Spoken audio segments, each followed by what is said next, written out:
Hello everybody, this is Digraj Singh Rajput. Welcome to Magnet Brains. इस video में हम क्या पढ़ने वाले हैं? इस वीडियो में हम पढ़ेंगे divisions of the ocean floors के बारे में। पिछले वीडियो में मैंने आपको बताया कि ओशियन फ्लोर्स जो होते हैं तो उसमें रिलीफ फीचर्स होते हैं। ऐसा नहीं कि ओशियन फ्लोर में एक बार चलेगा तो सपाट एकदम फुटबॉल खेलो अंदर जाके, वहां पे भी क्या होता है, अलग अलग फीचर्स आपको देखने को मिलेंगे। तो वो जो अलग अलग फीचर्स हैं वो क्या है वो हम यहाँ पे देखने वाले हैं। मतलब ओशियन फ्लोर पे डिफरेंट रिलीफ फीचर्स होते हैं। वो जो रिलीफ फीचर्स हैं तो वो जो ओशियन फ्लोर्स हैं, ठीक है, उन ओशियन फ्लोर्स को कैसे डिवाइड किया जा सकता है वो हम आपको इस वीडियो में बताने वाले हैं, समझाने वाले हैं। देखिए, the ocean floors can be divided into 4 major divisions. And what are those 4 major divisions? 4 major divisions क्या क्या है? तो continental shelf, the continental slope, the deep sea plain, the oceanic deeps. ये 4 क्या हो गए? 4 मेजर डिवीजन हो गए। 4 मेजर डिवीजन समझ में आया ना? कॉन्टिनेंटल शेल्फ क्या है, कॉन्टिनेंटल स्लोप क्या है, द डीप सी प्लेन क्या है, द ओशियानिक डीप्स क्या है। ये सारी चीजें मैं आपको सब्सिक्वेंटली वीडियो में आगे समझाते चले जाऊंगा। अभी यहाँ पे डिस्क्लेमर समझो क्या है कि ये तो मेजर डिवीजन है। इस मेजर डिवीजन के अलावा माइनर डिवीजन भी होते हैं, ठीक है। माइनर डिवीजन मतलब क्या? छोटे मोटे जो डिविजन्स हैं। तो beside these divisions there are also major and minor relief features in the ocean floors like ridges, hills, seamounts, guyots, trenches and canyons, ठीक है। तो अब कैनियंस बोलोगे सर कैनियंस यहाँ कहां से आ गए? हम तो उधर लैंडफॉर्म एंड देयर इवोल्यूशन वाले चैप्टर में कैनियंस पढ़ के आए थे। कैनियंस क्या है? देखो, डीप वैली। तो डीप वैली ओशन में भी तो बन सकती है। क्या बताया था मैंने आपको कि जिस तरह से कॉन्टिनेंट के ऊपर अलग अलग फीचर्स बनते हैं वही एक्टिविटीज ओशियनिक फ्लोर पे भी हो रही होगी। वहां पे वोल्केनिक इरप्शन होते हैं, वहां पे सेडिमेंटेशन होता है, वहां पे डिपोजिशन होता है, वहां पे अर्थक्वेक आ रहा है। तो उस कंटेक्स्ट में क्या है कि जो फीचर्स आपको कॉन्टिनेंट पे देखने को मिलेंगे ना, वैसे फीचर्स आपको ओशन के अंदर भी देखने को मिल जाएंगे। थोड़ा सा डिफरेंस होता है, वो सारी चीजें आपको समझ में आ जाएगी। यह जो वीडियो है स्पेसिफिकली ये आपको क्या बता रहा है? इन 4 मेजर डिविजन्स के बारे में। तो मेजर डिवीजन जो ओशियन फ्लोर पे, वो हम इस वीडियो में पढ़ेंगे। माइनर जो है तो आपका नेक्स्ट टॉपिक है, नेक्स्ट वीडियो में पढ़ेंगे, ठीक है। तो इस तरह से मेजर और माइनर की कहानी अब आपको मुझे है सुनानी, ठीक है। राइमिंग बन गई। तो यहाँ क्या है, यहाँ जैसे अगर आप देखते हो तो पहले इस पिक्चर से थोड़ा समझ लो तो एक आइडिया मिल जाएगा, विजुअलाइजेशन हो जाएगा। कॉन्टिनेंट अपनी जगह है, कॉन्टिनेंट कहीं नहीं जा रही है, यहाँ कॉन्टिनेंट खत्म, ठीक है। अब कॉन्टिनेंट के बाद में ओशियन चालू हो गया, ये पानी है, ये ठीक है, ये पानी ऐसे समझ लेना। अब क्या है, यहाँ से ओशियन चालू हो रहा, तो ओशियन में ये ओशियनिक फ्लोर रहेगी पूरी। ओशियनिक फ्लोर को जब आप समझते हो तो देखो क्या है, ये कॉन्टिनेंटल शेल्फ होती है। क्या है अभी डिटेल में बताऊंगा।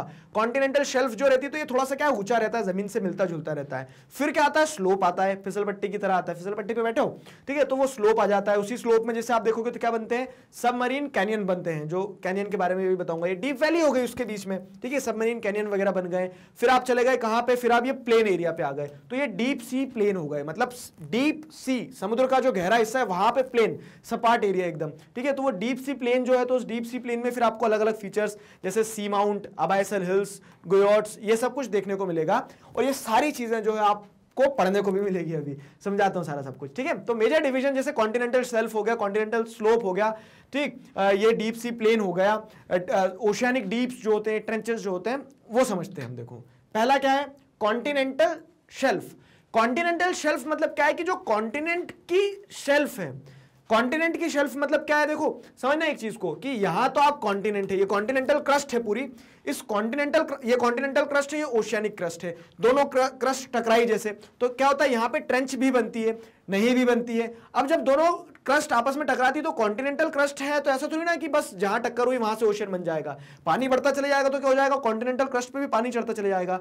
और कॉन्टिनेंटल क्रस्ट का भी क्या रहता है, एक पार्ट जिसे हम कॉन्टिनेंटल शेल्फ कहते हैं, वो क्या रहता है, वो शैलो रहता है। मतलब वो उतना गहरा नहीं रहता जितना डीप ओशियंस रहते हैं, ठीक है। तो यहां पे आपको ये चीज ध्यान रखना है क्या, कि the continental shelf is the extended margin of each continent occupied by relatively shallow seas and gulfs, ठीक है। तो जो शैलो सी, शैलो गल्फ के द्वारा ऑक्यूपाई किए जाने वाले कॉन्टिनेंट की मार्जिन होती है, उसे क्या कहा जाता है, उसे कॉन्टिनेंटल शेल्फ कहा जाता है। कॉन्टिनेंटल शेल्फ क्लियर हुआ?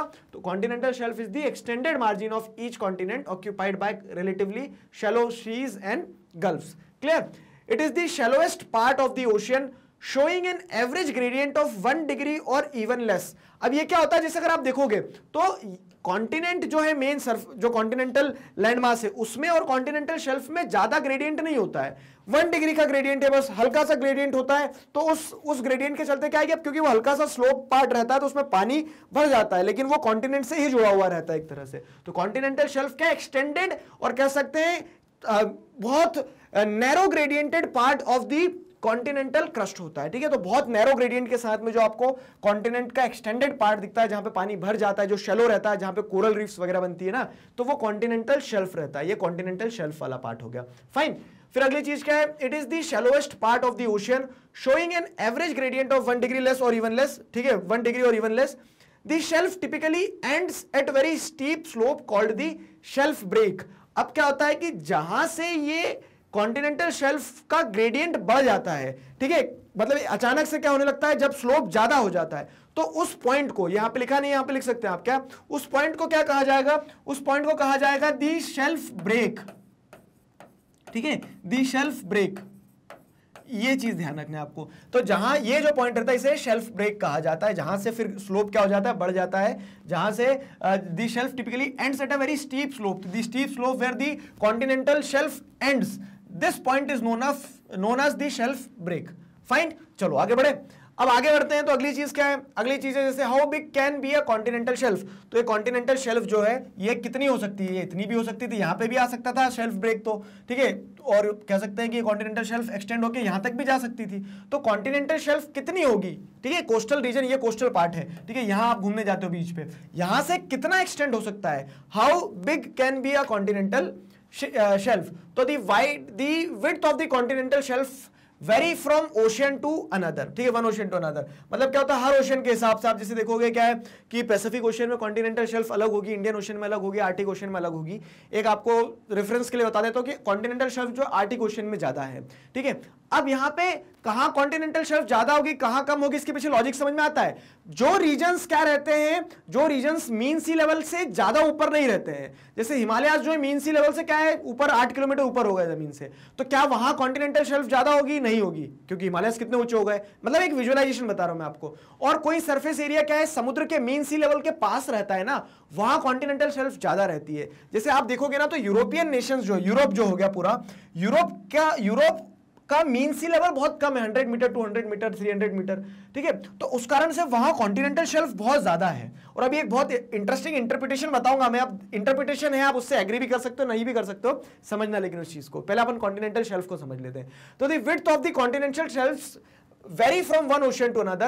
The average width of the continental shelf is about 80 kilometre. World में जितने भी कॉन्टिनेंटल शेल्फ है सबको जोड़ के एवरेज निकाल दोगे ना, तो 80 किलोमीटर मान के चलते हैं हम कि हाँ, कॉन्टिनेंट का जो कॉन्टिनेंटल लैंडमास है उससे जो एक्सटेंड होती है कॉन्टिनेंटल शेल्फ, तो एवरेज वर्ल्ड वाइड 80 किलोमीटर रहना चाहिए अगर वर्ल्ड की पूरी कॉन्टिनेंटल शेल्फ को मान दे। लेकिन एवरेज तो क्या है, एवरेज तो डिस्पैरिटी को छुपाता है। तो अगर देखा जाए तो जैसे यहाँ पे बताया गया है, the shelfs are almost absent और very narrow along some of the margins like the coast of Chile, ठीक है, the west coast of Sumatra etc. तो जैसे अगर आप देखोगे ना, तो कहीं कहीं पे कॉन्टिनेंटल शेल्फ ना के बराबर है। जैसे ये वेस्ट कोस्ट ऑफ चिली की अगर हम बात करें, यहाँ कॉन्टिनेंटल शेल्फ नहीं है, ठीक है। सुमात्रा वगैरह में तो यहाँ पे क्या 100 से 300 किलोमीटर ही एक्सटेंड करती है। और फिर वहीं पे जैसे देखोगे तो कहीं कहीं पे कॉन्टिनेंटल शेल्फ जो 1000 किलोमीटर से भी ज्यादा होती है। तो on the contrary the Siberian shelf in the Arctic Ocean, the largest in the world, stretches 1500 kilometre in width। मतलब कॉन्टिनेंटल शेल्फ जो है वो, ये कॉन्टिनेंट खत्म हो गया लेकिन उसके बाद में कॉन्टिनेंटल शेल्फ चलते जा रही, और कब तक चलते जा रही, 1500 किलोमीटर तक। तो 1500 किलोमीटर तक डीप ओशियन नहीं आते, शैलो वाटर है, और इसीलिए क्या होता पता है, ये बर्फ से जम भी जाते हैं जल्दी विंटर्स में। डीप ओशियन जो रहता है तो वहां पानी क्या है, रिलेटिवली उतनी जल्दी जमता नहीं है, लेकिन यहाँ पे जम भी जाता है। तो ये चीज आपको ध्यान रखना है। अभी और कनेक्ट करवाता हूँ चीजें, आया ना समझ में। तो कॉन्टिनेंटल शेल्फ कितनी बड़ी हो सकती है, तो वेरी कटी ओशियन टू ओशियन। आप देखोगे तो वेस्ट कोस्ट ऑफ चिली जो है, तो यहाँ पे जैसे आपको क्या देखने को मेरा, शेल्फ्स आर ऑलमोस्ट एब्सेंट। अब कहीं पे होती कहीं पे नहीं होती, सर इसके पीछे कारण क्या हो सकता है, तो एक कारण ये भी होता है, जैसे अगर आप देखोगे कि यहाँ डेजर्ट वगैरह है, कोई वेस्ट फ्लोइंग रिवर नहीं है, तो वेस्ट फ्लोइंग रिवर नहीं, तो इस कारण से क्या होता है, डिपोजिशन नहीं होता है। फाइन, डिपोजिशन नहीं होता है, तो अब जब सेडिमेंटेशन नहीं होगा, डिपोजिशन नहीं होगा, तो उसके चलते क्या है, सेडिमेंटेशन नहीं होगा, डिपोजिशन नहीं होगा, तो वहां शेल्फ बन नहीं पाएगी। टेक्टोनिक एक्टिविटीज भी रिस्पॉन्सिबल होती है, बहुत सारे फैक्टर्स उसके लिए रिस्पॉन्सिबल रहते हैं। तो मतलब जो लैंडमास का फॉर्मेशन है वो भी एक रिस्पॉन्सिबल होता है। अब आपको मैंने ध्यान हो अगर, तो जो इंडिया फिजिकल एनवायरनमेंट है उसका चैप्टर 2 जो है, तो उसमें हमने इंडियन कंटेक्स्ट में देखा था कॉन्टिनेंटल शेल्फ किधर, अरेबियन सी में ज्यादा है या बे ऑफ बंगाल में। अब रिकॉल करो और कमेंट सेक्शन में बताना, विद रीजन बताना, देखता हूं कितने स्टूडेंट्स को ध्यान है वो, ठीक है। तो इस तरह से कॉन्टिनेंटल शेल्फ की ये कहानी चलती है। फिर अगर हम जैसे और पढ़े आगे क्या है कॉन्टिनेंटल शेल्फ में, तो the depth of the shelfs also varies, ठीक है। It may be as shallow as 30 meter in some areas, while in some areas it is as deep as 600 meter. तो जो डेप्थ की बात की जा रही है, जैसे हमने कहा ना आपसे क्या कि कॉन्टिनेंटल शेल्फ है, ये उसकी डेप्थ हो गई है, ज्यादा नहीं होती, शैलो ही होती। तो इसकी शैलोनेस कहीं कहीं पे 30 मीटर्स भी हो सकती है, बस ज्यादा गहरा नहीं है। 30 ऐसे देखा जाए ह्यूमन बींग्स के हिसाब से तो बहुत गहरा है, हम तो क्या है 1 मीटर 2 मीटर में डूब जाएंगे, लेकिन कंपेयर किया जाए किलोमीटर से तो 30 मीटर कम ही है, ठीक है, तो इसीलिए उसे शैलो कह दिया। तो कहीं कहीं पे 30 मीटर भी हो सकती है, कहीं कहीं पे 600 मीटर तक भी हो सकती है, तो डेप्थ ऑल्सो वेरीज। अब देखो, मैंने मतलब कहीं पढ़ा भी था और इस तरह से एक इंटरप्रिटेशन भी निकाली कि क्या होता है ना कि you believe in the philosophy of Karma, ठीक है। तो अब यहां पे क्या होता है कि जैसे इंडस्ट्रियल पॉल्यूशन बहुत ज्यादा हुआ, कहां पे, यूरोपियन नेशंस में, फाइन, इन्होंने क्या किया, बहुत ज्यादा इंडस्ट्रियल पॉल्यूशन किया, और उस कारण से क्या होता है, यूरोपियन पॉल्यूशन से जिससे ग्लोबल वार्मिंग बढ़ी। अभी पढ़ के आया पिछले चैप्टर में, अभी अच्छे से सुना, एक इंटरप्रिटेशन बता रहा हूं। ग्लोबल वार्मिंग बढ़ी, इससे क्या हुआ होगा, आइस शीट्स वगैरह मेल्ट हो रही है, हो ही रही, हुआ क्या होगा, आइस शीट्स मेल्ट हो रही है, ग्लेशियर्स मेल्ट हो रहे हैं। इसका इंपैक्ट क्या होता है कि ओशन जो है, तो ओशियनिक लेवल जो होता है, मीन सी लेवल जो होता है वो राइज होगा। अब मीन सी लेवल राइज होगा ना, तो अगर मीन सी लेवल राइज होता है, पता है सबसे पहले कौन से रीजन्स डूबेंगे वर्ल्ड में? आइलैंड नेशंस तो बेचारे, उनने तो ना लेने में ना देने में, लेकिन डूब रहे हैं, उनको छोड़ो। लेकिन अगर कॉन्टिनेंट्स की बात की जाए कि अगर पानी भरना चालू होता है, ओशियन लेवल जो है राइज होना चालू होता है, अगर सारे ग्लेशियर्स मेल्ट हो जाते हैं, आर्टिक अंटार्कटिक सब मेल्ट हो जाता है, तो पानी कहां जाएगा, ओशियंस में आएगा बह के, और ओशियंस का मीन सी लेवल राइज होगा। मीन सी लेवल जब राइज होगा तो कौन डूबेगा सबसे पहले, पता है? सबसे पहले यूरोप ही डूबेगा। यूरोप की कॉन्टिनेंट, मतलब यूरोप का मीन सी मतलब जो आप देखोगे ना हाइट जो है सरफेस की, कॉन्टिनेंट की जो हाइट देखोगे, तो मीन सी सरफेस लेवल से ज्यादा, मीन सी लेवल से ज्यादा नहीं है सरफेस ऊंचा। तो कॉन्टिनेंटल शेल्फ डूबते डूबते डूबते डूबते क्या करेगी, वो कॉन्टिनेंट में पानी चढ़ना चालू हो जाएगा। तो फिलोसफी ऑफ कर्मा यहाँ पे काम कर रही है, ठीक है। तो ग्लोबल वार्मिंग करी इन लोगों ने ज्यादा, जब सी लेवल बढ़ेगा तो आइलैंड्स तो भुगत रहे हैं बेचारे, लेकिन उसके अलावा कॉन्टिनेंट्स की अगर बात की जाए ना, तो सबसे पहले यही डूबेंगे। फाइन, चलो coming back to the topic. तो इस तरह से आपने कॉन्टिनेंटल शेल्फ के बारे में पढ़ा, कॉन्टिनेंटल शेल्फ के बारे में पढ़ा। अब अगली चीज क्या है, specific points for continental shelfs. ये पॉइंट समझो, the continental shelfs are covered with variable thickness of sediments brought down by rivers, glaciers, wind from the land and distributed by waves and currents। अब जैसे अब यहाँ imagine करो चीजों को कि यहाँ से क्या हो रहा है, रिवर्स जो है अपने साथ में पानी ला रही है, तो पानी तो देगी वो ओशन में, पानी के साथ साथ में क्या है, बहुत सारे सेडिमेंट्स भी लेके आएगी, वो सारे सेडिमेंट्स डिपॉजिट हो जाएंगे। सारे सेडिमेंट्स डिपॉजिट हो गए, अब क्या होगा, इसके अंदर वेव्स वगैरह जो ओशन करंट्स वगैरह चलते रहते हैं कॉन्टिनेंटल शेल्फ पे भी, तो वो वेव्स वो करंट्स क्या करेंगे, यहाँ से सारे सेडिमेंट्स को डिस्ट्रीब्यूट कर देंगे। कुछ सेडिमेंट्स अंदर नीचे भी जाएंगे, अभी कुछ सेडिमेंट्स क्या है कॉन्टिनेंटल शेल्फ के ऊपर पूरी तरह से डिस्ट्रीब्यूटेड हो जाते हैं, तो इसी कारण इसकी शैलोनेस भी रहती है। और कॉन्टिनेंटल क्रस्ट के ऊपर जो यहाँ से सेडिमेंट्स आए वो यहीं पे डिपॉजिट हो जाते हैं कॉन्टिनेंटल शेल्फ के ऊपर, तो इस कारण इसकी शैलोनेस भी क्या होती रहती है, जैसे अगर आप देखोगे तो ज्यादा डीप नहीं होने देती ना, वो सेडिमेंट डिपॉजिट होते चले जाते हैं, और तो कॉन्टिनेंटल शेल्फ बनती चली जाती है, ऊपर उठती चली जाती है। फाइन, ये पॉइंट हो गया। उसके बाद क्या है कि variable thickness of sediments brought down by river, glaciers, wind and from land and distributed by waves and currents. Massive sedimentary deposits received over a long time by the continental shelves become the source of fossil fuels। ठीक है, अब क्या हो रहा है कि जैसे आप देख रहे हो रिवर डिस्चार्ज हुआ, इससे ये सारे डिपॉजिट यहाँ पे हो गए कॉन्टिनेंटल शेल्फ पे, आपको क्या दिख रहा है, डिपोजिशन देखने को मिल रहा है। अब यही डिपोजिशन जब लाखों साल से होता रहता है ना, तो ये डिपोजिशन में क्या है, आपको बहुत सारे फॉसिल फ्यूल्स भी मिलेंगे। तो इसी कारण जो ऑयल वेल्स वगैरह होते हैं, ड्रिलिंग जो होती है ना, तो जैसे अब ये क्या हो रहा है, माइनिंग हो रही है, ओपन कास्ट माइनिंग, ये सब कुछ हो रहा है। ओशियन के अंदर आप क्या देखते हैं, तो जो डीप सी माइनिंग वगैरह होती है या फिर कॉन्टिनेंटल शेल्फ पे जो माइनिंग होती है, तो वो वहां पे सेडिमेंट्स कहां से आए, वहां पे फॉसिल फ्यूल्स कहां से आए, तो वो फॉसिल फ्यूल्स इन सेडिमेंट्स के थ्रू ही डिपॉजिट होते चले गए। ठीक है, तो आप जैसे देखोगे इंडियन कंटेक्स्ट में अगर आप समझने की कोशिश करते हो, तो इंडियन कंटेक्स्ट में क्या है, इंडियन कंटेक्स्ट में हम यहां पे देखते हैं कि ये अरेबियन सी में आपको यहाँ पे मुंबई हाई बेसिन वगैरह ये सारी जो ऑयल फील्ड्स देखने को मिलती है। तो कॉन्टिनेंटल शेल्फ पे ऑयल फील्ड्स क्यों देखने को मिलती है आपको, क्योंकि यहाँ पे सारे सेडिमेंट्स जो डिपॉजिट हुए थे एक समय पे कॉन्टिनेंटल शेल्फ पे, तो वहां पे फॉसिल फ्यूल्स बहुत सारे, जिससे हम क्या कर सकते हैं, जिससे हम आसानी से ऑयल ड्रिलिंग वगैरह कर सकते हैं। ठीक है, चलो आगे बढ़े।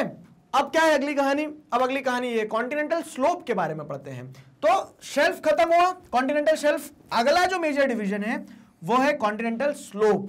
तो the continental slope connects the continental shelf and the ocean basins. ठीक है, तो यहां पे देखो ये लिंक का काम कर रहा है, शेल्फ और बेसिन, सेल्फ और बेसिन। तो अब ये बेसिन और सेल्फ के बीच में स्लोप है ये, ठीक है, स्लोप है वो शेल्फ से अलग है और बेसिन से अलग है, इसीलिए उसे स्लोप एक अलग डिवीजन कह रहे हैं। तो the continental slope connects the continental shelf and the ocean basin. It begins where the bottom of continental shelf sharply drops off into the steep slope. अब क्या होता है कि जो कॉन्टिनेंटल शेल्फ है, यहां जो शेल्फ ब्रेक आ गया, शेल्फ ब्रेक के बाद में जैसे ही क्या होने लगता है कि स्टीप स्लोप आता है, ठीक है, तो ये स्टीप स्लोप जहां आता है वहां से कॉन्टिनेंटल स्लोप चालू होता है। कॉन्टिनेंटल स्लोप चालू होता है और कहां तक चलता है, जब तक वो ओशियानिक क्रस्ट जो है या फिर कह सकते हैं डीप सी प्लेन्स जो है उसे कनेक्ट नहीं कर देते हैं, ठीक है। The gradient of the slope region varies between 2 to 5 degree. तो यहां क्या हम देख रहे थे, स्लोप का ग्रेडियंट बहुत कम है, ठीक है, स्लोप का ग्रेडियंट कितना है, 1 डिग्री है बस। यहां 2 to 5 डिग्री वेरी करता है और इस कारण से क्या होता है कि धड़ाम से तेजी से क्या होता है, नीचे की तरफ स्लोप बढ़ता चला जाता है। फाइन, अब आप मुझे एक चीज बताओ, क्या कॉन्टिनेंटल स्लोप पे डिपोजिशन होगा? सोचो 2 मिनट के लिए, ऐसे ही सीखा जाता है। और डिपोजिशन यहां नहीं होगा, क्यों? क्योंकि स्लोप यहां कम था शेल्फ पे, तो वहां जो जो डिपॉजिट होना था हो गया। अब उसके बाद में जो बचे कुछ सेडिमेंट्स आगे तक बह के आ गए ना वेव्स करंट्स के साथ में, तो वो स्लोप पे तो कभी डिपॉजिट नहीं होंगे, क्यों? क्योंकि वो तेजी से सारा ग्रेडियंट ज्यादा है ना, वो तेजी से सारा नीचे बह के आ जाएगा और यहां डिपॉजिट होगा। तो ये जो बनता है कॉन्टिनेंटल राइज बनता है। कॉन्टिनेंटल राइज क्या है? तो कॉन्टिनेंटल राइज कह सकते हो आप डीप सी प्लेन और कॉन्टिनेंटल स्लोप के बीच का एरिया जो रहता है उसे कॉन्टिनेंटल राइज कहा जाता है। बुक में नहीं है, ये समझ लो एक। फिर क्या होता है, the depth of the slope region varies between 200 to 3000 meter. अब ये जो डेप्थ है ना कॉन्टिनेंटल स्लोप की, तो ये 200 मीटर पे भी डेप्थ स्लोप आना स्टार्ट हो सकता है। जैसे आप मान लो कि कहीं पे बहुत शैलो कॉन्टिनेंटल शेल्फ 30 मीटर और फिर वहां से एकदम से क्या होता है, स्लोप आना चालू होता है, ग्रेडियंट तेज हो जाता है, तो कॉन्टिनेंटल स्लोप जो है तो उसकी डेप्थ कितनी वेरी कर सकती है, कॉन्टिनेंटल 200 मीटर से 3000 मीटर तक। तो ये नीचे 3000 मीटर तक उसका स्लोप जा सकता है, डेप्थ जा सकती है, स्लोप की डेप्थ जा सकती है। फाइन, फिर अगली चीज क्या है, the slope boundary indicates the end of the continent. और ये जो स्लोप की बाउंड्री रहती है, it indicates the end of the continent. तो कॉन्टिनेंटल क्रस्ट खत्म, ठीक है, और ये एंड जो रहता है इसे कॉन्टिनेंटल राइज भी कहा जाता है। फाइन, कॉन्टिनेंटल राइज कहा जाता है। और यहां से फिर क्या चालू हो जाएगा, डीप ओशियन प्लेन्स चालू हो जाएंगे, जो अभी हम आगे पढ़ रहे हैं। फाइन, तो canyons and trenches are observed in this region. अब कैनियंस एंड ट्रेंचेस क्या है, तो देखो सबमेरीन कैनियंस जो है तो वो मैं आपको नेक्स्ट वीडियो में बताऊंगा, लेकिन अभी समझा देता हूं। अब क्या हो रहा है कि यहाँ जो नदियां थी वो नदियां डिपॉजिट कर रही थी, डिपॉजिट करने का स्लोप बढ़ा ना, तो पानी का जो ग्रेडियंट के साथ में पानी का जो कटाव रहता है तो वो डीप वैलीज क्रिएट कर देता है। और इसी कारण से क्या बनते हैं, इसी कारण से कैनियंस भी आपको देखने को मिल जाएंगे यहाँ पे। फाइन, कैनियंस के साथ साथ में ट्रेंचेस, जैसे ये मैंने बताया, ये कॉन्टिनेंटल शेल्फ के बाद में स्लोप चालू होता है तो यहाँ पानी का जो कटाव होता है तो डीप वैलीज बन जाती है, इन्हें सबमरीन कैनियंस कहा जाता है, ठीक है। यही ट्रेंचेस भी बनती है। अब क्या हो रहा है कि 2 प्लेट्स टकरा रही है, अगर आपस में 2 प्लेट्स टकरा रही है, कौन कौन सी, तो जैसे हम यहाँ पे भी 2 प्लेट्स की टक्कर करवाते हैं, रुको डीप सी प्लेन पे आ रहे हैं। डीप सी प्लेन पे आने से पहले अब जैसे 2 प्लेट टकरा रही है, ओशियानिक प्लेट है, कॉन्टिनेंटल प्लेट है, तो यहां से ट्रेंचेस भी बनती है। तो इस तरह से ट्रेंचेस वगैरह आपको सब कहां देखने को मिलेगी, कॉन्टिनेंटल स्लोप के बाद, डीप सी प्लेन चालू होने से पहले, कॉन्टिनेंटल स्लोप के बाद, ठीक है। यहां आपको ये सारी चीजें देखने को मिल जाएगी। कॉन्टिनेंटल स्लोप क्लियर हुआ। कॉन्टिनेंटल स्लोप के बाद में अब हम आते हैं अगला, तो ओशियानिक क्रस्ट पे हमें जैसे अबाइसल प्लेन जिसे कहा जाता है, डीप सी प्लेन जिसे कहा जाता है, वो पढ़ते हैं। क्लियर हुआ ना यहां तक? अब डीप सी प्लेन पे आओ। तो deep sea plains are gently sloping area of ocean basin.